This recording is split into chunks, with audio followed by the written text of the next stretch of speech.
through, we had a couple announcements here at Gamescom already in terms of where Guild Wars 2 is going competitive, on the competitive scene. Also, we announced that Feature Pack 2 is coming out on September 9th. And so we are going to demo some of the new features for World vs. World that will be released as part of that feature pack. There's basically going to be blog posts almost every day from now until September 9th that are detailing some of the other areas of the game that are getting upgrades or new systems added as part of the feature pack. So stay tuned on guildwars2.com. But today we're going to focus in on competitive specifically. How familiar are you guys with Guild Wars 2? Very, and most achievement points. How about you? Okay. Not very. All right. Very, not very. All right. We'll give a quick detail. There's kind of two core pillars that Guild Wars 2 is supporting at this point. Sure. So the two major pillars, one is competitive, and that's PvP, 5 versus 5, very high intensity combat. World versus World, which is large scale combat with hundreds of players on several maps, kind of battling for control of towers and keeps and castles. And then the Living World, which is very similar to TV series. Right now we're in the middle of season 2. When we're in a season, every 2 weeks we release a new episode of content. It tends to be very serial, story-driven content, where you're going through and you're experiencing the world of Tyria changing, and a constant cast of characters coming in and out of the story, and you see kind of how the world evolves. Right now we're in the middle of season 2, like I said, and we're taking our mid-season break. Part of that break, we're going to release the Feature Pack 2 on September 9th. One of the other systems that we added for the Living World is akin to DVR, so you can come back in and you can watch episodes that you missed. We wanted to make that as part of changes to some of the things that we learned from Season 1. Was that players were really excited about the pace that we were delivering content, and they were really excited about the story that was going on. But if you missed a week, or you were out for a month because, say, you have a life, and life happens, it was difficult to catch up to what was going on in the world, and there was no way to go back and play that content. And so we added a new system that allows you to essentially say, I came back in, hey, I want to watch that episode, I want to play through that episode that came out a couple weeks ago. You go into the system, you click play episode, and everything works, and you can go and experience the story. We're going to start out with a fan video that was put together by someone named Jen Kim. It's something that we're really excited about. Fans put together a lot of cool stuff. This one in particular has really high production values. It's a mix of our own footage and some of their footage in-game that they've spliced together. It got some mileage on Kotaku and some other major sites, and so we wanted to start out with that. It's kind of a summary of the story of Guild Wars 2 and some elements of Season 1. And then we'll drive into, I'm trying not to say drill into because Devin's been giving me a hard time about that. And then we'll go into the competitive details and we'll explore a little bit more of what's coming up in Feature Pack 2.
So like Matt said, we're going to focus a little bit more on some of the competitive aspects of things that are coming out in this feature pack. Specifically, we're going to show off some of the changes that we have coming to World versus World. Jessica's going to log in. So for all the information on the feature pack, if you go to guildwars2.com, you'll get to see kind of daily. We'll be releasing info about different features, different aspects that are going to get released. The feature pack is going to cover pretty much the entirety of the game with system changes, new things for World vs. World, changes to PvP, changes to the PvE side of the game, including skills updates, balance updates, that kind of thing. So the first thing that you'll notice is that Jessica's character here has a commander tag. So the commander system is an organizational system in our game. It is a way for players to join together in larger groups than parties, so up to 25 players in a squad, and to organize combat, especially in World vs. World, but also in PvE. It's something that gets used in a lot of our larger scale boss fights. So something that players have been asking for a while is multiple color commander tags, which we are delivering in this feature pack. The goal there is to give players a little bit of a quicker way to organize on a map. It's very easy to say, go to purple commander's doing this, go to blue commander's doing this, go to red commander, they're doing this. It's a system that hopefully allows players to kind of split up what they're doing on the map, very easily call out locations and squads for players, with making the organization a lot simpler. The other change that's coming with this system is the current version of Commander that's online is a per character basis. So when you buy the Commander icon, it's on the character that you purchased it for. Once the feature pack goes live, the system's going to transition to account wide. So every purchase that you make of a different color is available to every single character on your account.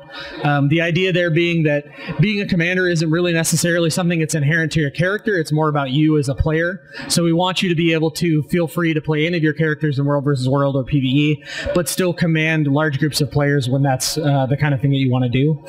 So as you can see, there's 4 different colors available. Each color is purchased separately. The current color blue that we have, any player that's purchased that will automatically be transitioned to the account bound system once the system goes live. So one purchase, if you've already made it, you're ready to go. You'll have an account bound blue tag, and then you can buy additional colors if you want. Let's go into EB. So the other thing we're going to show you today, in World versus World, we have the it's a progression system, which are the World versus World mastery lines. When you play World versus World, you gain World XP.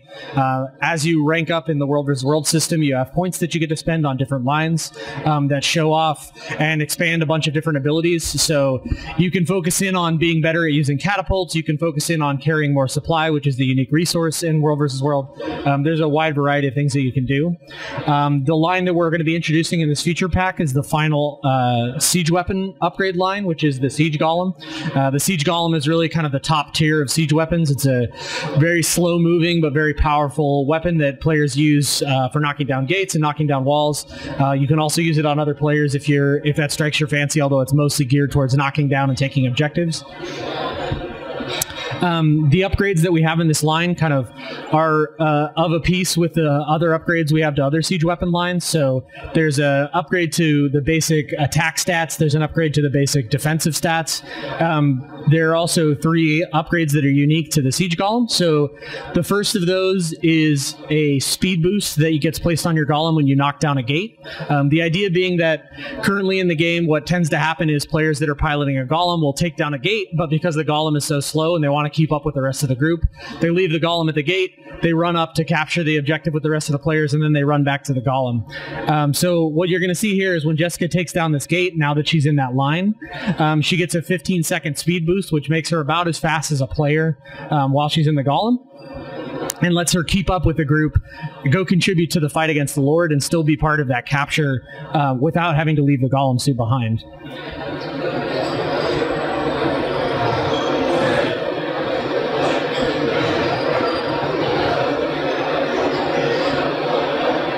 Speed boost.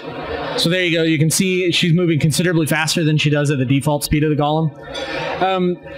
kind of the general philosophy of the mastery lines is we want to find ways to empower the way that the siege weapons are being used already and provide a little more interesting variation in the skill use. So one of the additional upgrades to this is a change to the 3 skill on the golem. The 3 skill currently creates a bubble that reflects projectiles. When you upgrade through this line, you get an upgrade to that skill, which lets you heal nearby players. So it'll do a big heal in an area around the golem. So now you can have a group of players helping the golem take down the gate, but also getting heals from the golem while you're keeping projectiles away, which, the goal there is to kind of increase the utility of the golem and make it so players feel like there's kind of an extra functionality to being in a golem suit. The final upgrade, which we're going to show off right here, and by far the coolest upgrade in the golem line, is something we call the ejector seat. And what happens is, currently on live, when you're playing, if you're in a golem and that golem gets knocked down to 0 health, you're pretty much going to die immediately afterwards because your character gets put in the down state. They don't have very much health. It's very easy for other players to kill you. So the change that this skill does is, if you're piloting a golem and you have the full siege golem line, you get ejected from the golem at full health with a short-term stealth, short-term invulnerability, short-term speed boost, which means that you now as a player can pilot a golem, take it in, keep fighting until the very last minute, and then you get shot out, and hopefully you can get away and regroup with your allies and then keep being a part of the fight, as opposed to feeling like, well, I died, now I have to wait and get back. We're hoping that's kind of encourage people to take golems out even when they're low health, because there's still a use to them. Right now, players tend to leave low health golems around and kind of park them in keeps and things like that. So we're hoping this will kind of extend the use of golems. So Jessica's going to show you that right now.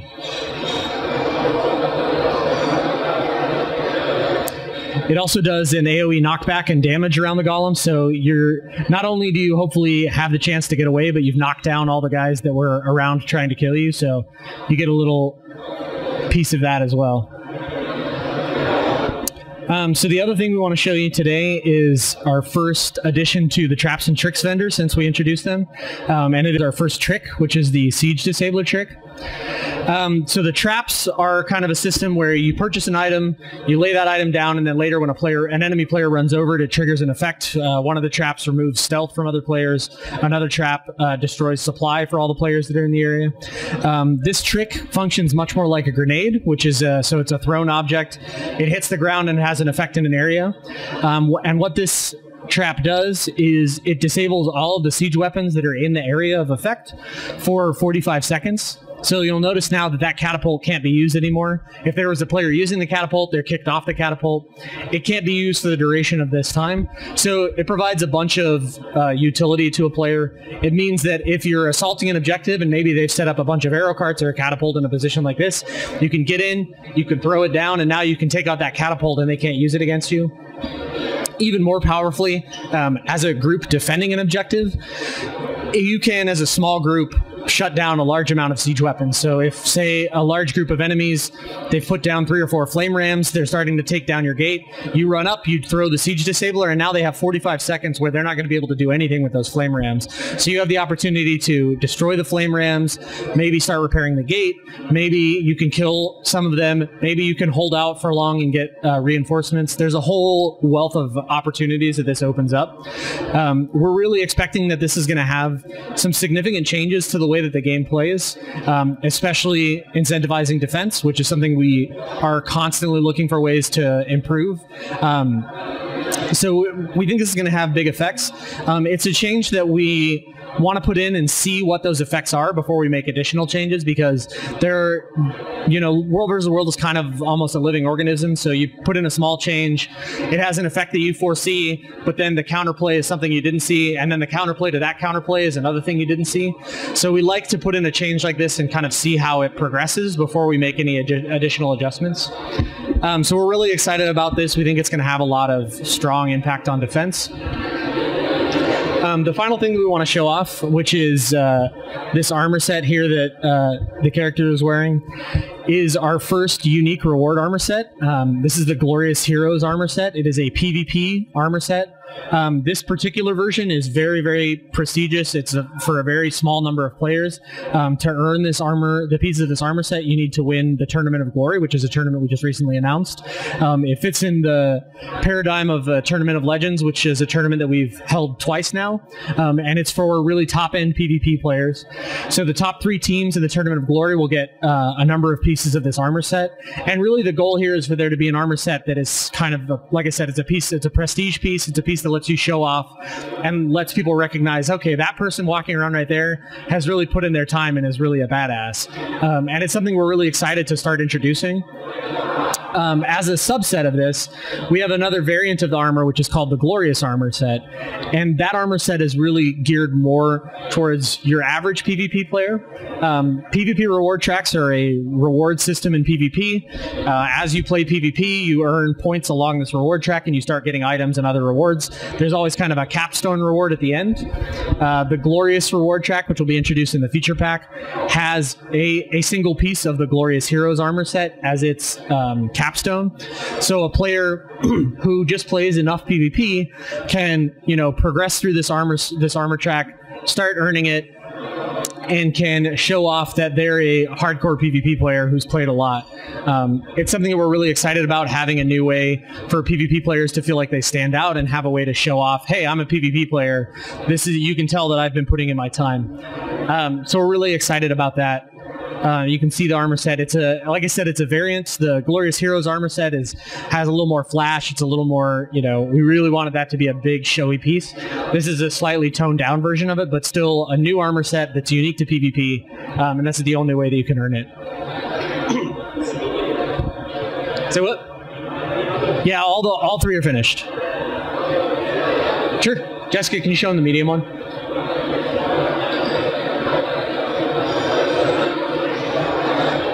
You can preview it even if you're not.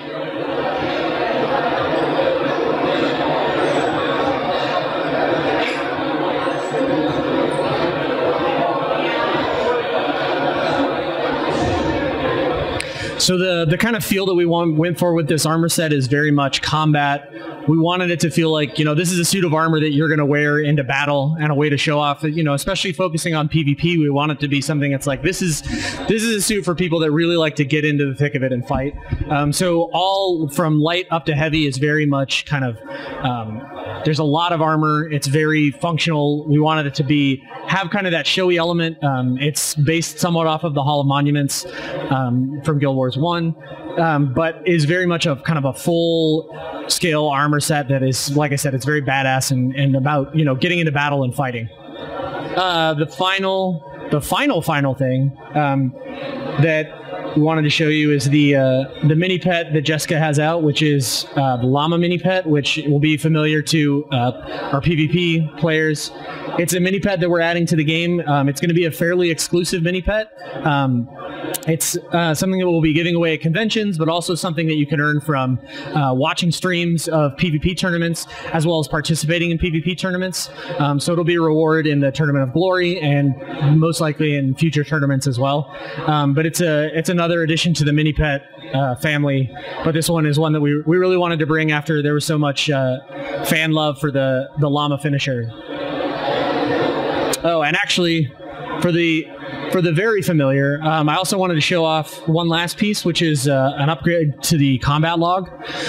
So you can see that the combat log has a lot more functionality added to it now. It's very easy to tell damage that you're doing, damage that you're taking from conditions, crits.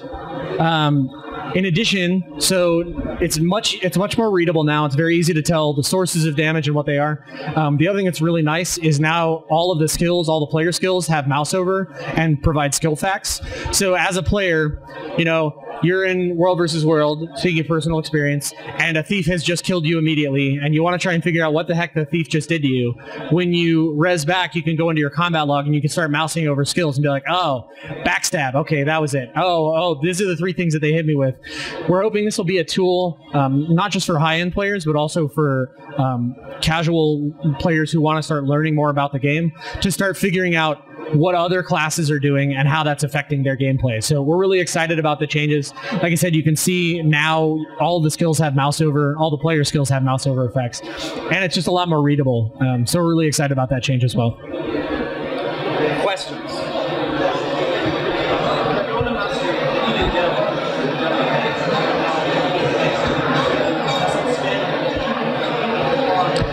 It scales with healing power.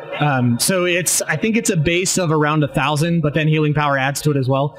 It also has, does it have a cap? It doesn't, like most siege weapon skills, it doesn't have a player cap, so you can hit a ton of players in the area with it.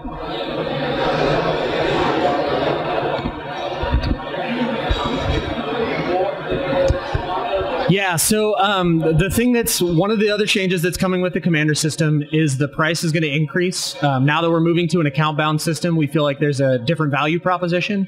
So the price is going from 100 gold to 300 gold. The basic premise behind that being this is more than 3 characters worth of commander icons, so we feel like that's a valuable proposition. Any player who's purchased more than 3 commander tags can contact customer support, file a ticket, and we will refund them by not by providing them gold, but by letting them pick an additional color at no cost. Other questions?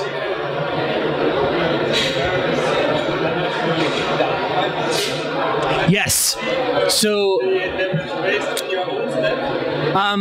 I can't remember. So the skill facts on the mouse over are going to have a little bit of inaccuracies because of the way that it calculates all of those aspects, right? Like, so when you mouse over a skill, we don't necessarily know the stats that the player that hit you with it had, and we also can't necessarily calculate things like, do you have condition duration or damage reductions or those kind of things. So you're getting kind of a basic look at what the skill fact is. It's not a 100% like you can guarantee this is the exact stats, but the idea is you're getting a much clearer picture now as a player. Like, okay, maybe you don't know that this skill always does exactly 2,112 damage, but you do know that this skill does around 2,000 damage, which gives you an indication of how strong that skill is.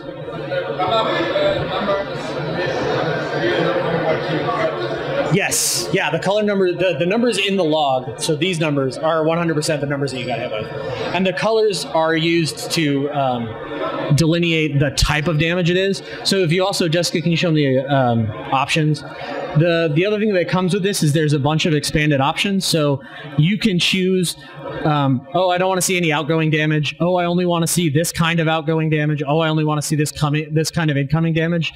So there's a lot of flexibility in how you want to use the combat log. My suspicion is most players will probably have all those options checked, but there's going to be a subset of players that are really, really interested in only seeing incoming healing or only want to see outgoing damage or whatever. So that flexibility is kind of built into the system, which is really exciting.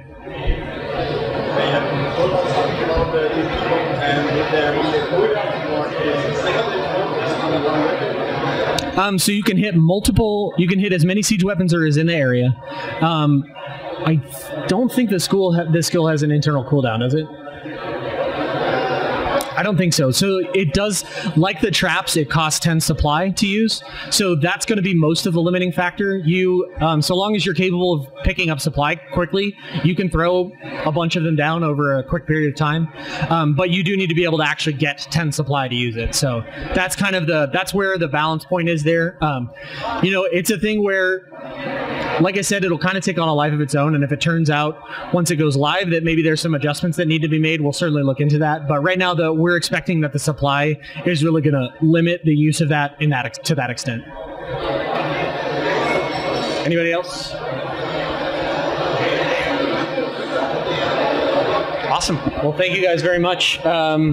We've also got some stuff to give away. Various things.